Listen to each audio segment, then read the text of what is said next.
અમદાવાદમાં તબીબ યુવતીના આપઘાતના આરોપી તરીકે પીઆઈ બીકે ખાચરે હાઈકોર્ટમાં આગોતરા જામીન અરજી કરી હતી. આ અગાઉ તેમણે સેશન્સ કોર્ટમાં અરજી કરી હતી, પણ આ અરજી ફગાવતા હાઈકોર્ટમાં અરજી કરવામાં આવી છે. આ આપઘાતની ઘટના બાદ હજુ સુધી પોલીસ પકડથી પીઆઈ ખાચર દૂર છે, ત્યારે હવે આ મામલે હાઈકોર્ટમાં આજે સુનાવણી કરવામાં આવશે. વધુ માહિતી સાથે સંવાદદાતા દર્શલ જોડાઈ ગયા છે. દર્શલ, તબીબ યુવતીના આપઘાતના આરોપી પીઆઈ બીકે ખાચર હાઈકોર્ટમાં આગોતરા જામીન કરી છે. આ પહેલા પણ તેને સેશન્સ કોર્ટમાં અરજી કરી હતી અને હવે આ મામલે આજે સુનાવણી થશે.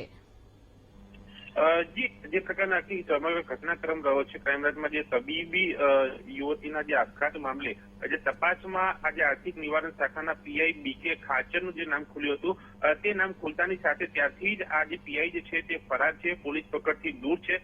સામાન્ય રીતે આવા કોઈ પણ કેસમાં પોલીસ આરોપીઓને ઝડપી પાડતી હોય છે, પરંતુ આ કેસમાં હજુ પણ આ પીઆઈ જે છે તે ફરાર છે ને તે આગોતરા જામીન કરતા આવ્યા છે. સેશન કોર્ટમાં અગાઉ જે આગોતરા જામીન માટે અરજી કરી હતી, જે ફગાવી દેવામાં આવતી, અને ફરી એકવાર તેને હાઈકોર્ટમાં આગોતરા જામીન માટે અરજી કરી છે, જેમાં આજે સુનાવણી જે છે તે હાઈકોર્ટમાં હાથ ધરવામાં આવશે. લગભગ બપોર બાદ જે છે આ કેસમાં સુનાવણી થઈ શકે છે, જેમાં આ કેસને ધ્યાને રાખીને હાઈકોર્ટ પોતાનું અવલોકન કરીને તેના જામીન જે છે તે મંજૂર કરવા કે ના મંજૂર કરવા તે અહીંયા જણાવશે. પરંતુ હાલ આ અરજીને લઈને અહીંયા ચર્ચા વહેતી થઈ છે કે જે પ્રમાણે અરજી કરવામાં આવી છે, કેમ હજુ સુધી પીઆઈને પોલીસ પકડી નથી શકતી? શું પોલીસ કર્મચારી છે એટલા માટે આ પોલીસની સામે કાર્યવાહી નથી કરી રહી? એ પણ એક પ્રશ્ન છે. પરંતુ હાલ આ હાઈકોર્ટમાં શું અવલોકન સામે આવે છે તે જોવાનું રહેશે. પરંતુ હાલ આગોતરા જામીન કરવામાં આવે છે પીઆઈ તરફથી, અને આ પીઆઈ હજુ પણ આ કેસમાં 2 થી 3 જેટલો મહિના જેટલો સમય થયો છે ઘટનાને, હજુ પણ આ પીઆઈ જે છે તે પોલીસ પકડથી દૂર છે.